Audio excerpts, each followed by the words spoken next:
And you know it happening hot stars. You can go on and be one life. It's all over the next side. I was like, I'll take the both of them and put his bed a little bit more on this side so that the netting could only be his plushes. On each side. Yeah. Because look, you can't see any of Jay's figure. No, so this whole thing might as well come out. And then And what happened to you putting any there? You told not to or something? yes, I told him to take them down. Oh, but so why are they still up? And It's too dark. It's just because like but they look they like don't shit there. They don't stand up anywhere. You don't have stands for them? No. How long that thing been there? 6 months or more. Yeah. Since the fall, I think. How have I not noticed that? You've noticed it. I haven't. I've even pointed it out.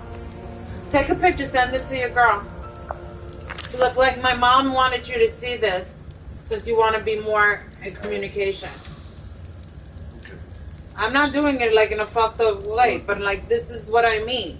You shouldn't did have not had your notice. phone either today. Okay. What? Bro, just say thank you. I'm aware of that. I do appreciate that you gave it back to me. I didn't. I did. He did. Because I'm seriously going to try to hold you accountable. And the quickest way, the biggest hurt is give me the phone. Give me the phone. Reset you. Give me the phone. Give me the phone. Until it's annoying. You're like, let me do this on my own so I don't got to hear them. Yes. Eventually. Because, yo, that shit had him on. Oh, get it up. Shut it down. Non-stop. Shut it down. Oh, middle matches? Oh. Yeah. Shut it down. He got whatever he did, and then I wouldn't have to ask him. Yeah.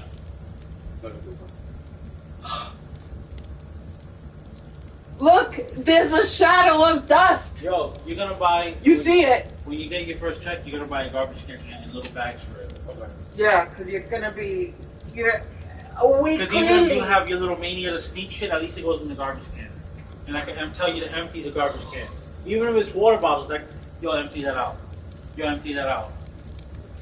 Plus, they're ready. He's messing it up Yeah, because it's shifted. So that's fine.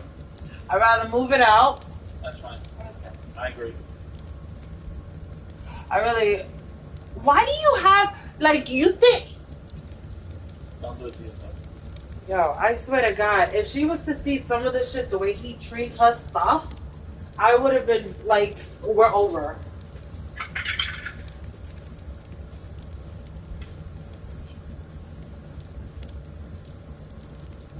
Anyway, so that's the movie. Okay, closing this for now.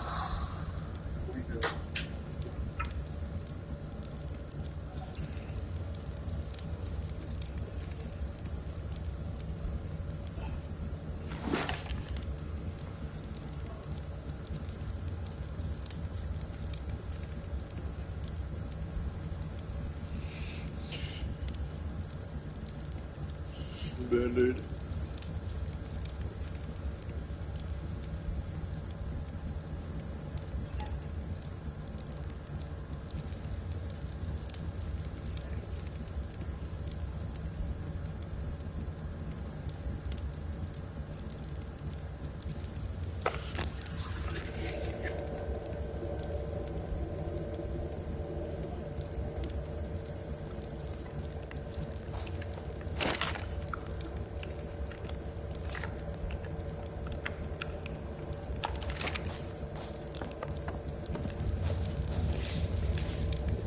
Watch me stream.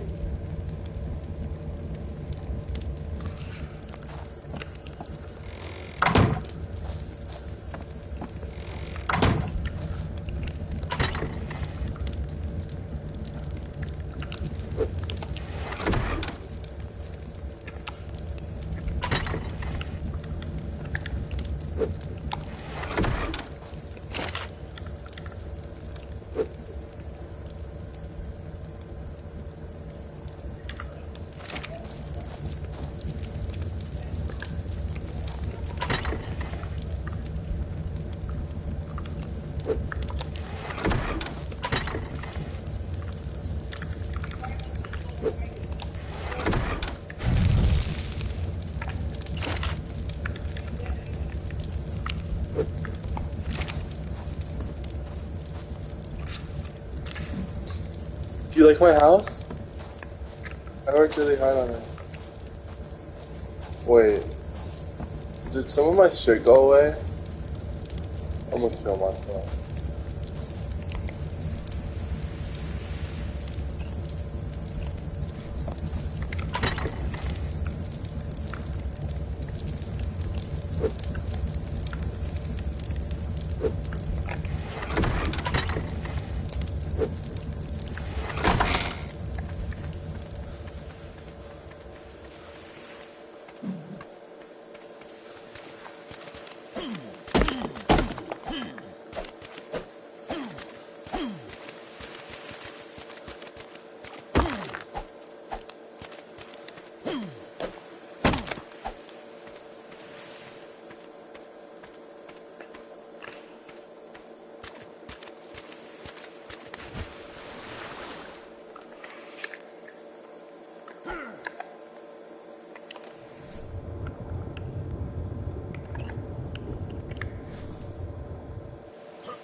You best stay on the call with me.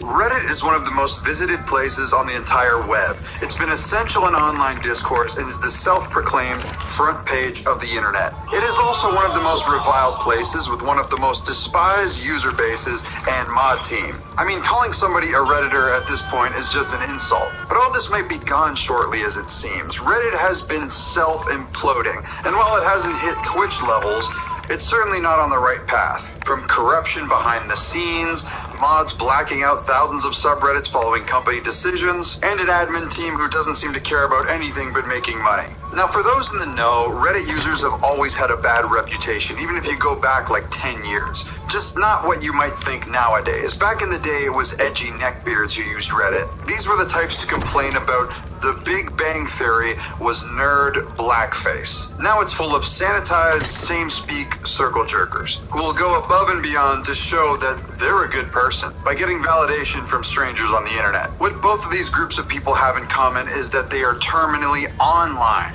They have no beliefs of their own, they just follow whatever's trending at that exact moment. It's actually kind of two sides of the same coin here. You see, Reddit is an echo chamber by default through its karma and upvoting system. The idea that good quality things will be upvoted, whereas bad quality things will be downvoted, works on paper, but all it does is create a circle jerk of people who want to hoard as much karma and Reddit points as possible. So they say the most agreeable shit to get upvoted. People are so scared of downvotes that they'll start comments with, "I know I'm gonna be downvoted," then say something like, "Water is good for you." Now, if you're a rebel and say, "I don't care about downvotes because I'm gonna do what I want," guess what? Some Reddits have a minimum karma requirement. So if you don't get enough upvotes, you literally can't post there. Okay, so let's say you're a good boy, you get your upvotes, and then you choose to rebel a bit. Well, that still won't save you from being banned for literally no reason at all, even if you've done nothing wrong. Because no matter what you do or say, at the end of the day, the mods get their way. I believe that Reddit users have the second worst reputation on the internet, only to be surpassed by Reddit mods, who actually have the worst reputation on the internet. Literally, my first video to pop off on this channel was just me complaining about Reddit mods. And geez, I've learned a lot since then. I actually got in contact with a former Reddit power mod to shed light on behind-the-scenes stuff going on at Reddit. And the results probably won't shock you. See, Reddit mods never really get respect from anybody, and they've never gotten it even in the early days of Reddit. There are good mods who just want to improve communities that they've been a part of from the onset, but unfortunately the majority of them deserve the reputation they have. I say the words Reddit and mod in the same sentence, and your brain probably comes up with an image like this. Now, the most hated Reddit mods seem to be on all the mainstream subreddits. Anything you'd find on the front page feature that's suggested to you when you make an account. A good example of this is Awkward the Turtle, who's been discussed on this channel before. He's a power mod that moderates thousands of subreddits and is also one of the most insufferable users on the website, responsible for the destruction of many a good subreddits. But he's not the only one like this. There is a quote-unquote elite group of moderators who are given powers over tons of massive subreddits. These are people who spend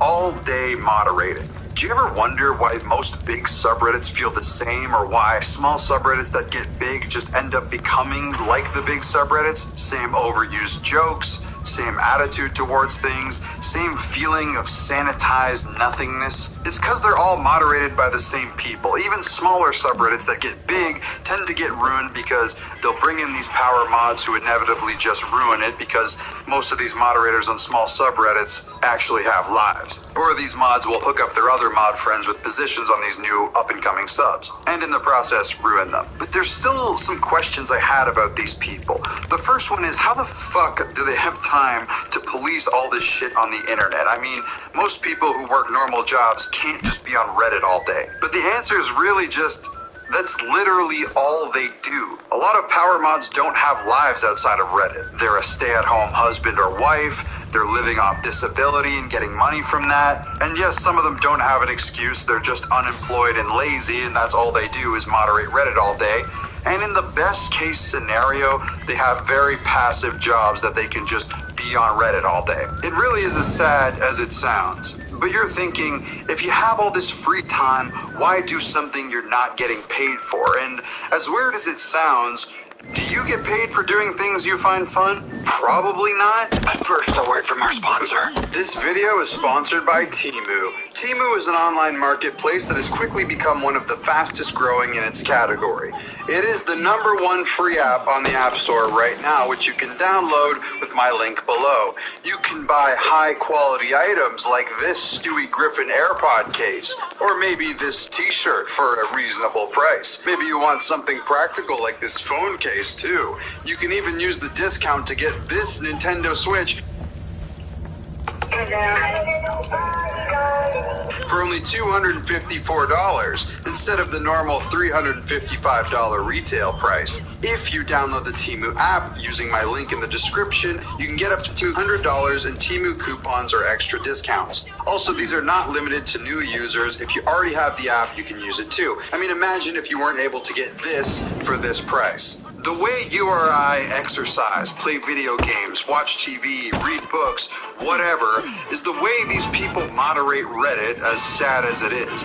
They love the power of it. They love being able to ban somebody for making fun of them. I mean, why else would you work for free? And because it's such a corrupt system, they'll face no repercussions from their fellow moderator buddies, which is also what was mentioned to me. Part of it is a social thing. Because these people are home all day, Reddit mods end up hanging out with other Reddit mods and discuss moderating, I guess. And Reddit loves these people. They need these people because they literally do their job for free. I know it's a meme, oh, they do it for free. But no, they literally do it for free. So there's no incentive to get rid of them, especially when Reddit is trying to attract more advertisers and grow as a company. Reddit is rumored to be going public as a company by the end of 2023, so it's a symbiotic relationship. Reddit gives the mods a green light to ban whatever they want with no explanation, thus keeping controversy off their platform, and the mods get to live out their power fantasy by doing so. But it seems lately Reddit has been making these mods unhappy, which despite how much I make fun of Reddit mods and I know people just can't stand them, this is not a good decision by Reddit. Or is it? Reddit recently had a blackout due to changes made by the higher-ups. To keep it short, they wanted to charge third-party apps ridiculous amounts of money to use their API. So much money that none of these apps could afford it, thus making them go bankrupt. I declare... In layman terms, you couldn't get on Reddit through these apps without paying Reddit a ridiculous amount of money. Like, the estimates going around are around $20 million a year. Without the API, these apps don't exist. But the amount was so high, it was basically Reddit saying, you can still technically exist, but you have to pay us so much money that you'll have none left to exist, if you have the money in the first place. A lot of these apps were used by mods to well, help them mod. Many people saw this as a greedy move by Reddit. I like money. Mods of thousands of subreddits went private for 48 hours, which really shook things up. It even crashed Reddit for a bit. And after ruining the user experience for most people who had no idea what was going on, I mean, how am I supposed to get up in the morning, have my coffee, and not look at r/funny? Are you seeing the quality of the posts on screen right now? Now, it isn't the first time this has happened. In fact, there was a controversy with an employee Reddit hired who was an ex-mod and UK politician, Amy Chandler, who goes by Amy Knight now, but to make it less confusing, we'll go by her name at the time, and you'll see why in a minute. Basically, she was a politician in the UK who was hired onto the Reddit admin team. So some Redditors did a background check on her, and they found some pretty fucking disgusting things about her father, who was charged with, this. Amy then went on to nominate him as her election agent after all this had happened. To make it even worse, her husband literally admitted to having EDP-esque fantasies, which I'm not going to go into, but you can look it up, and it's sick shit. This is the person Reddit hired. But the twist is, to protect this person, Reddit banned literally anybody talking about her under the guise of harassment. In fact, it got so bad that Reddit banned people for literally mentioning her name in a comment. So if you just commented Amy Chandler on a post, your comment would be removed and you might even be banned. In response to this, mods made subreddits go private in protest, and it actually worked. Reddit fixed their mistake and all was right. We are deeply sorry. They let go of Amy and released this kind of half-assed apology, but whatever, we're here now. But this most recent blackout is different because it's not done by accident or to protect somebody. It's done for money. Reddit wants to shut down these third-party apps to make more money, which maybe if the blackout was indefinite, Reddit would consider reversing course, but I doubt they'll do it, especially because most people will forget about this in like a week from now when most of the subreddits are up and running like nothing happened, unless they black out again. I mean, how many people still mention the Amy Chandler thing? Not a lot. I know Reddit mods can be pathetic, but man, I'm not sure how long Reddit can keep pissing them off. They literally have free voluntary labor and are managing to ruin it. All they have to do is let these people go on their power trips in peace. It doesn't look good for a company about to go public to have multiple day blackouts due to user protest. But it seems Reddit has taken the business over practicality model. This is when you have people who have no idea how a business works, but they're brought in to just make the company money, doing that from a traditional business standpoint. Or people who work there are told what to do by said people who are brought in, regardless of their experience or judgment. If you want to see how well this works, just look at FaZe Clan and Twitch. Both of those things are in the fucking shitter. So if this continues, we may have a Reddit exodus. If Reddit keeps fucking up, the users might leave. Now, for all those who are cheering the downfall of Reddit, be careful what you wish for. Yes, it would be very funny if people left Reddit out of protest, but remember when Tumblr lost its user base?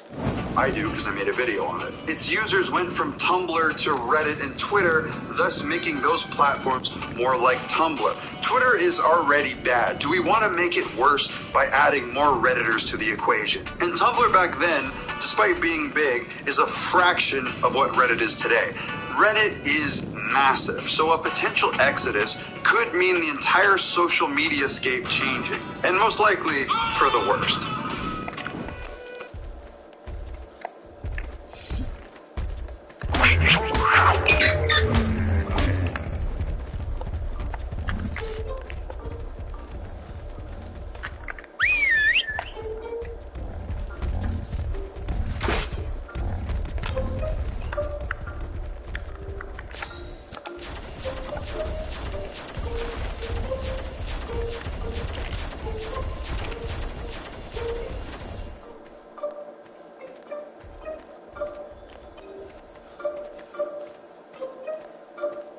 What intrigues me a lot about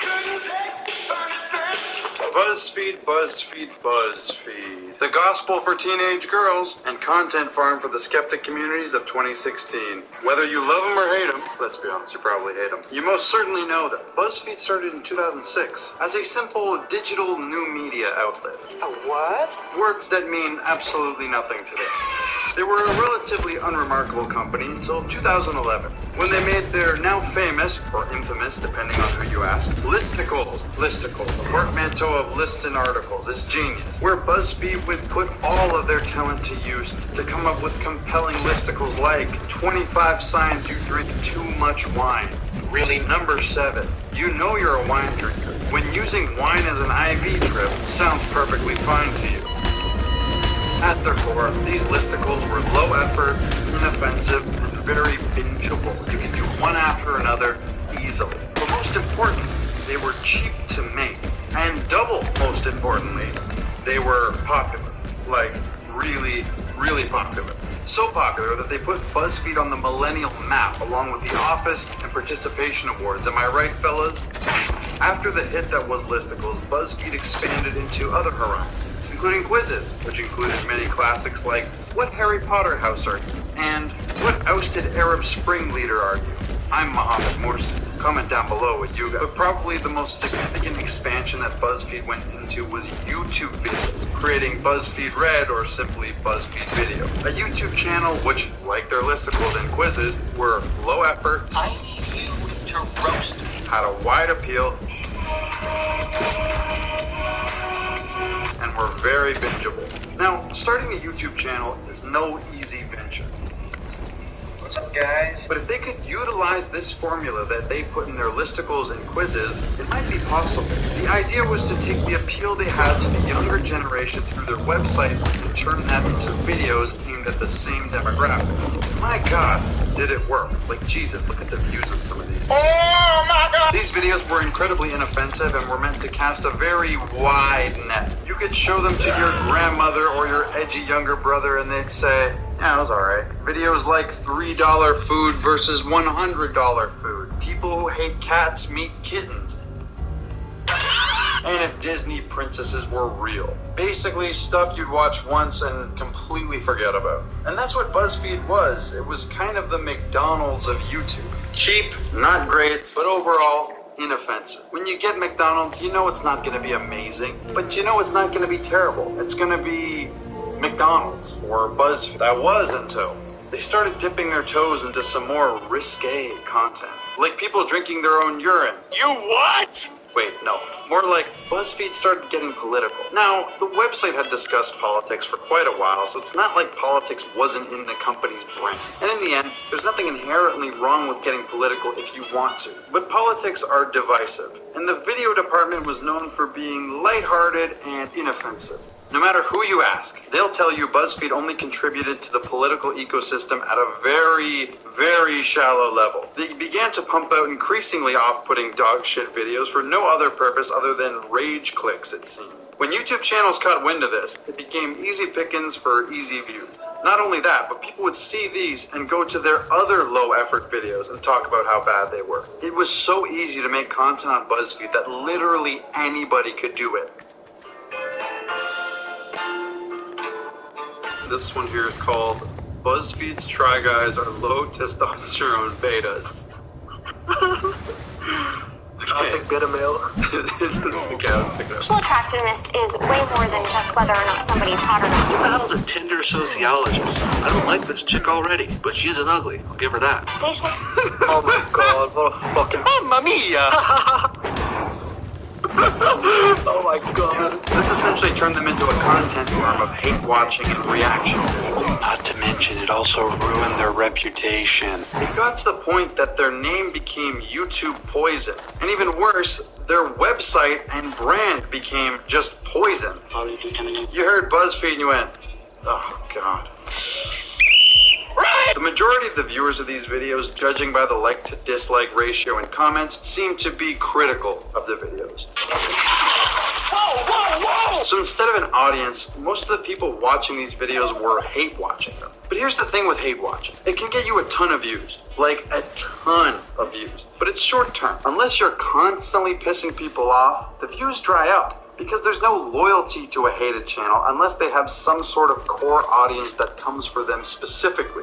Think Jay Station or Jake Paul. I seriously doubt there were any die-hard BuzzFeed fans out there, and if there were, they were certainly put off by their newfound notoriety and their pivot away from the Try Guys, Try Drag, or Americans try British McDonald's, to whatever the hell this is. I'm here to show my boyfriend what a bloody pad looks like.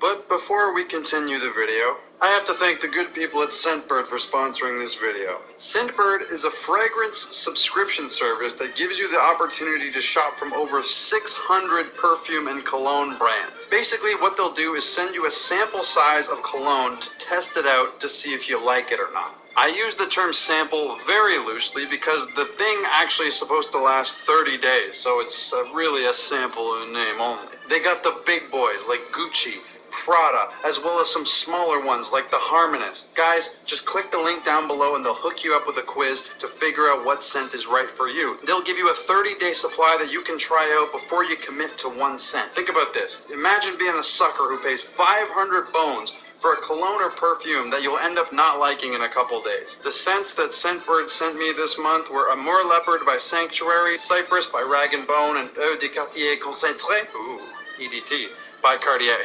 So if you use my coupon code at checkout, code GHOSTGUM, you'll get 30% off, and it's just $11 for your first month. If you don't want to use the code, you can use the link in the description. Back to the BuzzFeed. They were also more likely to come for the personalities of BuzzFeed rather than the brand of BuzzFeed, which I'll get into a bit later. This wave of bad publicity left BuzzFeed with an extremely toxic public reputation. This didn't help when they were hit with criticism for firing minorities who worked for them due to budget cuts. From all public angles, they looked bad. But something that still doesn't make a ton of sense to me is, what was the point of making these bait videos? Either they wanted to make bait content for people to hate watch, or they tried to put out a message and couldn't be bothered to put any thought or effort beyond a surface level analysis. Amidst all of this chaos, one person left, then another, then another, then another. Let's play the brain, then another, then another, drain, then another. I need you. So many goddamn people left BuzzFeed that it became a meme. Why I left BuzzFeed?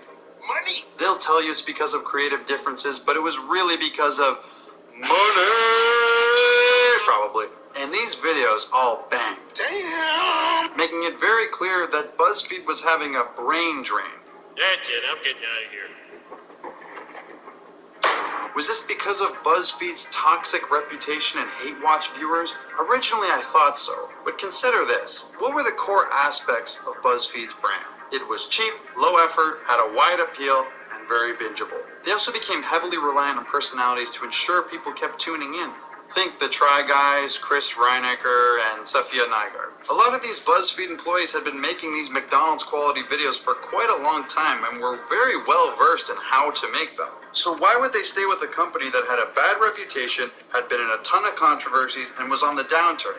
Oh, also forgot to mention, they were taking a cut of your money, when they could get paid way more for making solo content of the exact same vein in which they had complete creative control. Some of these people went off on their own and had massive successes. Safia Nygaard, for example, is pulling insane viewers. Others, and BuzzFeed went from there.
the reason why people aren't bothering to go, because it's not worth their time to see it? I think the answer to that is We got Mario's birthday. Yeah. But I do think movies are getting Where's less yours at, original. Because the Oh, I need to budgets get him for some- films have gone up so much, like Look. most films are That's like adorable. You $70 guys got million all of them? plus budgets. All Most of the time, even 26 going north letters. of 100 Oh mil, my 200 mil, and in the case These are of gonna like go crazy. Indiana Jones, Look how cute! these are I didn't even know they made it's toys an for that. outrageous amount of clams in order to produce Amazon. a modern blockbuster. So when you're gambling with that Amazon amount of have money it? Yes, on a Mama movie, found it. most of the higher-ups like to make sure that it's the safest possible investment they can make with it. So they choose to either make sequels or reboots or remakes, something that they know has a built-in core audience. So that's why you see most of what hits theaters these days is kind of derivative of other properties or just straight up a sequel. And I think that leads to a lot of people feeling like they've just kind of already been through this song and dance before. You're not getting a ton of unique experiences from huge blockbusters anymore. And I think that does play a role in it, but I don't think that necessarily means the movies themselves are worse. They're just so much safer. They just play everything super safe and by the book. Now, that's of course not talking about every movie that hits theaters. There's still a lot of companies that are doing lower budget productions that are far more creative and original. Of course, things like A24 and production houses like that. But on the whole, most of the big blockbusters are very generic, and it's food that you've had before. You're basically just getting junk food that you know isn't exactly like the best thing there is, but it's still good enough for a lot of people, and it has been that way for a long time. But I feel like at this point, people are just losing that sweet tooth. They don't really care to just keep seeing the same shit over and over again. Like superhero movies. Superhero movies, even the worst ones, used to still turn a massive profit. It was an infinite money glitch for a while, but now it's been patched. Superhero films aren't guaranteed to make you money. Case in point, The Flash. The Flash came out, and it had a crazy marketing campaign behind it. They had all kinds of celebrities singing its praises, celebrities that you would think would hate it. Like Stephen King was going crazy about it, talking about how good it was. Tom Cruise really loved it, saying, you know, this is a certified semen siphoner. It's gonna make you nut, trust me. Kojima just posted a tweet talking about how great it was. Just so many celebrities talking about it being great, which I still believe was some kind of like paid marketing campaign that they haven't disclosed. I still find it so hard to believe after seeing the movie that all of these celebrities lost their fucking mind over it. Like, it's a fine film, but nothing that I think really changed the whole landscape. But they were talking about it like it reinvented the whole superhero genre. Thank you, God. Now, of course, there are other factors at play, like Ezra Miller and the crime spree Ezra Miller went on that went completely unpunished. There are certain things like that at play with The Flash, but I still think even if that wasn't the case, the movie probably wouldn't have been a glowing success then either. I think there is legitimately superhero fatigue because most people are assuming that they've already seen all of this kind of shit before, so probably aren't going to bother going through the inconvenience and the extreme cost of driving to a theater, paying for the tickets, when instead they could just wait for it to conveniently drop on their favorite streaming platform and watch it from home without spending a fucking dime aside from the subscription cost. And to extend this a bit deeper for today's experience, like I mentioned, I saw Indiana Jones and the Dial of Destiny. It's the 5th entry in the Indiana Jones franchise. I actually saw it with my parents. This is the first movie we've seen together since the Avengers movie, the first one, back in like 2012. So we decided to go to the theater and see it together because we all really like Indiana Jones.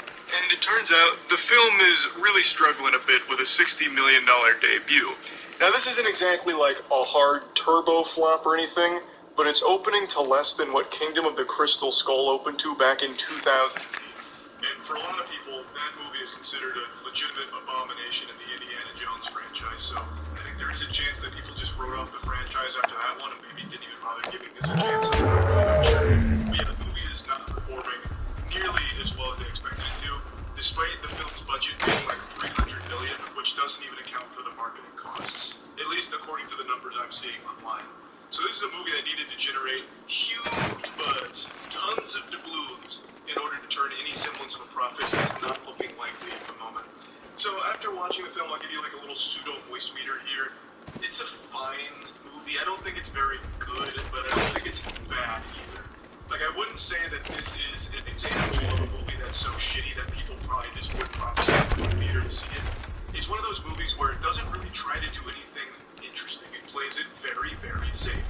You go there, you'll be entertained for the runtime, but it's not something that you'll really remember on the drive home. It's something that's easily forgotten. There's nothing wrong with it. I think there's a lot of goofy moments in it that don't make a whole lot of sense, as well as a couple of plot holes, but I'm not here to do a spoiler review for this. I'll just say overall, it's probably the second worst Indiana Jones movie. I still think it's probably a little bit better than Kingdom of the Crystal Skull, but not by much. It doesn't even come close to the original trilogy. But again, I don't think it's like, an affront to God or anything. It's not important. So this wouldn't really be something that I would think would be an example of movies are just getting worse and that's why no one's going to see them. But I do think this is an example of, this is a very safe, generic movie that most people probably wouldn't bother to see. In movie theaters, that is. This would be something you flip on when you're just using your streaming platform of choice. Throw it on for just background noise. Or you need something to kill like 3 hours. This movie is way too long. I'm not just going to give a whole Indiana Jones review here, but the point is, I don't think this is a movie that's so bad that it's scaring people away from going to see it. It's just, I do think it's not a movie that would get people excited to go. They tried to provide a beloved franchise again, and that bet is no longer working these days. Most people have seen through shameless cash grabs that just try and piggyback off the goodwill of a great franchise that they knew and loved. And I think that's one of the big things that people are now just being kind of more conscientious of, I know it's probably not going to be as good as the originals, so I'm not going to go out of my way to pay a ton of money for the tickets, and I'm certainly not going to pay a ton of money for the drinks and food, because I swear to God, with the prices the way they are, you'd have to choose between paying for a bottle of Dasani or paying for a handful of rare earth minerals. There's going to be the same cost of a diamond at some point for a fucking bottle of Dasani in a movie theater. But yeah.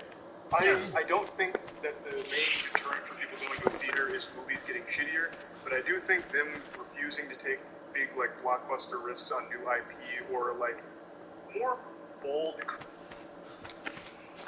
I think if I remember correctly, and it's been a few years, someone said that there was, a really tiny pad here, but you can clearly see it wasn't enough to cushion this impact. That... I can't even imagine how that conversation must have went with the stunt guy. No, you're gonna need to fall from at least 50 feet. Safety? What? No. Show me your feet. Wild. Yes, that was real. Just wasn't Noah Monk that performed the stunt. It was a stuntman that got seriously injured. Why so high? No idea. No clue. Shout out to the stuntman for real. Yeah, we actually looked him up during the podcast to see who this brilliant fucking hero was, and if I remember correctly, he stopped doing stunt work after this, whether by his own choice or doctor's recommendation. Yeah, that's a crazy impact. Hit the ground so hard he actually bounced off it. Wild. Absolutely wild. Whenever he appeared on set, you knew something funny, strange, or downright uncomfortable was about to happen. Gibby was a chubby, outlandish, yet lovable character casted on Nickelodeon's most popular live-action TV show in history, iCarly.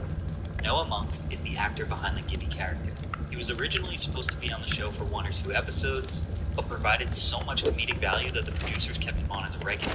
Over time, Gibby got really tired of the corny children's humor. Plus, constantly being the butt of the joke led to a lot of ramifications in his real life, including people shouting at him in public, asking him to take his shirt off and dance. He talked about that on our podcast. He said he used to get not tracked down by fans, but fans would always ask him to take his shirt off. Just literally shout that at him when he was out in public. So he started to really loathe the character, but never the experience he had. And I imagine that must be the most frustrating thing in the fucking world. It's super weird. So he slowly got into acting classes, which led to doing plays and performances. The acting classes would have talent agent auditions, where agents would come in and look for the next big star. It's the most California shit ever. At 10 years old, he got to his first audition, which was for the show iCarly. The audition was just for an episode or 2, but the production team realized how valuable he would be as a goofy side character. So he became a regular on the show for 57 episodes. Oh, that's pretty good. I didn't know it was that many. If Noah was trying to establish any credit, because we know he didn't have the extra debit card. He eventually got his own spin-off. Debit card that lets you build credit and also earn some reward points. And I want to thank them for sponsoring today's video. Building your credit with a debit card. That's right, a debit card. Thanks, Extra. The iCarly show is about a young girl who runs an internet video blog with millions of viewers. Her best friend Sam is her co-host. Their friend Freddie is their filmer/tech support, and it's all filmed in the upstairs of Carly's brother's apartment. Gibby is just a kid that goes to school with them. He's an easy target for jokes and is someone they can pick on. Quickly, by the end of season 1, he became more of a friend to them. A wacky friend, but he has a lot of endearing qualities to him. He's sweet, very friendly, pretty stupid, but he isn't someone you want to bully. He was totally unrelatable, consistently doing such ridiculous things. How many seasons did the show run for again? Excited for the unpredictability that he would bring next. He was mostly famous for his catchphrase, Gibby! Must have ran for like 8 or 9, right? Taking his shirt off. I don't know how or why he decided to take his shirt off. I don't know why I even asked Chad. Everyone has like a different one, but it looks like he aged 8-9 years or something like that. Let's see. How many seasons? Ran for 5 seasons. Wow, man grew up. Did he say 5 in the video? I must have missed it. Shirt off, but after he did it one time, it became a normal thing. Make sure you're hydrated while watching this video. At the time, Noah didn't mind this. iCarly was his first acting job ever, so he was basically willing to do anything. However, Noah was very aware of what people were saying online about it. iCarly was a TV show about a web show, but they actually had a real website with blog posts. Oh, I actually didn't know that. Also leave comments on the website. Noah says that at age 10 and 11, he was reading rude comments about his appearance, which obviously made him feel bad. His parents even discovered a website for people with fat boy fetishes that he was posted all over. Needless to say, Noah had mixed emotions about the whole taking his shirt off thing. His parents never forced him to continue acting. It was his passion. They were always around and kept a close eye on him. Noah speaks nothing but the highest praise of his parents. They raised him right. Noah also said that when he was around 13, one of the iCarly production members, Daniel Gonzalez, no, not this icon, gave him MF Doom and De La Soul mixtapes. So it's pretty evident that Noah discovered his love for music in general during the iCarly years, which led him to become... Did he? I don't remember that at all, Flamingo. I mean, it's been a few years. The last episode of iCarly was filmed in late 2011. They told so many cool stories. Gibby was a main character. His success and evolution on iCarly was so prominent that Dan Schneider felt he deserved his own spin-off TV show, Gibby. This show still remains somewhat of a mystery. I'm here editing the very first episode of Gibby, or whatever we end up calling the show. It's making me laugh hard. Noah Monk equals genius. There was a pilot episode filmed and edited according to Dan, but never aired or leaked onto the internet. All we have is the title card and logo for the show. We also have 46 pages of the script for the first episode, one picture of what seems to be the casting crew, and a few photos Hey, baby, of what do you think of my house, by the way? I've worked like really hard on it.